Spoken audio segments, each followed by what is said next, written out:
ಉಡುಪಿ ಸರ್ಕಾರಿ ಪೂರ್ವ ಕಾಲೇಜಿನಲ್ಲಿ ಹಿಜಬ್ ಕಿರಿಕ್ ಕಡಿಮೆ ಆಗ್ತಾ ಇಲ್ಲ. ಹಿಜಬ್ ಹಾಕದೆ ಕಾಲೇಜು ಸಮವಸ್ತ್ರದಲ್ಲಿ ಬನ್ನಿ ಅಂತ ಕಾಲೇಜು ಪ್ರಾಂಶುಪಾಲರು ಹೇಳಿಕೆ ಕೊಟ್ಟರು. ಆದರೆ ನಿನ್ನೆ ಆಡಳಿತ ಮಂಡಳಿ ಆದೇಶ ಧಿಕ್ಕರಿಸಿ 6 ವಿದ್ಯಾರ್ಥಿನಿಯರು ಹಿಜಬ್ ಧರಿಸಿ ಕ್ಲಾಸ್ಗೆ ಅಟೆಂಡ್ ಆಗೋಕೆ ಬಂದಿದ್ರು.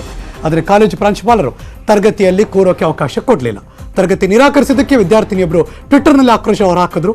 ಈಗ ಹಿಜಬ್ ವಿವಾದ ಹೈಕೋರ್ಟ್ ಮೆಟ್ಲೇರಿದೆ. ವಿದ್ಯಾರ್ಥಿನಿಯೊಬ್ಬರು ಹೈಕೋರ್ಟ್ನಲ್ಲಿ ಅರ್ಜಿ ಸಲ್ಲಿಸಿದ್ದಾರೆ. ಹಿಜಬ್ ಧರಿಸಿ ತರಗತಿ ಬರೋದಕ್ಕೆ ಅವಕಾಶ ಕೊಡಬೇಕು.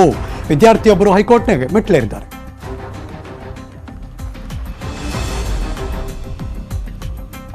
ಆಂಧ್ರದಲ್ಲಿ ಗಾಂಜಾ ಬೆಳೆ ಬೆಂಗಳೂರಿನಲ್ಲಿ ಮಾರಾಟ.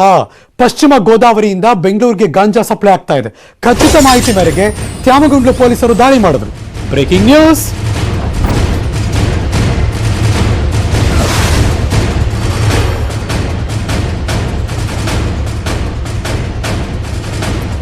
ಆಂಧ್ರಕ್ಕೂ ಕರ್ನಾಟಕಕ್ಕೂ ಲಿಂಕು. ಖಚಿತ ಮಾಹಿತಿ ಬಂತು. ಗೋದಾವರಿಯಿಂದ ಬೆಂಗಳೂರಿಗೆ ಸಪ್ಲೈ ಆಗ್ತಾ ಇತ್ತು. ಪೊಲೀಸರು ದಾಳಿ ಮಾಡಿದ್ದಾರೆ. ಈಗ ಪಶ್ಚಿಮ ಗೋದಾವರಿ ಜಿಲ್ಲೆಯ ಗುಡ್ಡಗಾಡು ಪ್ರದೇಶದಲ್ಲಿ ಬೆಳೀತಾರೆ ಈ ಬೆಳೆ. ಗಾಂಜಾ ಪ್ಯಾಕಿಂಗ್ ಮಾಡ್ತಾರೆ, ಬೆಂಗಳೂರಿಗೆ ಪಾರ್ಸಲ್ ಮಾಡ್ತಾರೆ. ನೆಲಮಂಗಲ ಸರ್ಕಲ್ ಇನ್ಸ್ಪೆಕ್ಟರ್ ರಾಜೀವ್ ದಾಳಿ ಮಾಡಿದ್ರು. ತ್ಯಾಮಗುಂಡ್ಲುವಿಂದ ಆಂಧ್ರದ ಪಶ್ಚಿಮ ಗೋದಾವರಿಗೆ ಪ್ರಯಾಣ ಮಾಡ್ತಿದ್ರು. ಗಾಂಜಾ ಕಿಂಗ್ ಪಿನ್ ಅರೆಸ್ಟ್ ಮಾಡಿದ್ರು. 53 kg ಗಾಂಜಾ ಸೀಸ್ ಮಾಡಿದ್ರು. ಆಂಧ್ರದ ರಾವ್ ಪ್ರಸಾದ್, ನೆಲಮಂಗಲದ ಉಮೇಶ್ ಅರೆಸ್ಟ್ ಆದರು. ಬೆಂಗಳೂರು ನಗರ, ಗ್ರಾಮಾಂತರ, ಚಿಕ್ಕಬಳ್ಳಾಪುರದ ಹಲವಾರು ಕಡೆ ಸಪ್ಲೈ ಆಗ್ತಾ ಇತ್ತು. ಕಾಲೇಜ್ ಸುತ್ತಮುತ್ತ ಇನ್ನು ಅವರೇ ಟಾರ್ಗೆಟು. ಗ್ಯಾಂಗ್ಗಳು ಹೋಗ್ತಾ ಇದ್ರು. ತ್ಯಾಮಗುಂಡ್ಲು ಪೊಲೀಸ್ ಠಾಣೆಯಲ್ಲಿ ಈಗ ಪ್ರಕರಣ ದಾಖಲಾಗಿದೆ.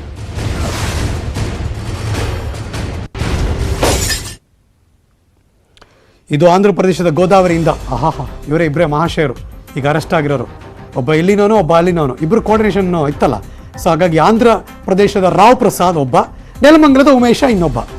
ಇಬ್ಬರು ಸೇರ್ಕೊಂಡು ಎಲ್ಲ ಕಡೆ ಕಾಲೇಜ್ ಗಿರೇಜ್ ಹತ್ರ ಹೋಗಿ ಎಲ್ಲ ಮಾರ್ಕೊಂಬತ್ತಾ ಇದ್ರು. ಬೆಂಗಳೂರು ಸಿಟಿ, ಬೆಂಗಳೂರು ರೂರಲ್, ಗ್ರಾಮಾಂತರ, ಚಿಕ್ಕಬಳ್ಳಾಪುರ ಎಲ್ಲ ಕಡೆ ಕಾಲೇಜ್ ಸುತ್ತಮುತ್ತ ಎಲ್ಲ ಗಾಂಜಾ ಮಾರಾಟ ಮಾಡ್ತಿದ್ರು ಈ ಗ್ಯಾಂಗ್ನವರು. ತ್ಯಾಮಗುಂಡ್ಲು ಪೊಲೀಸರು ಖಚಿತ ಮಾಹಿತಿ ಗೊತ್ತಾಯಿತು, ಅರೆಸ್ಟ್ ಮಾಡಿದ್ರು.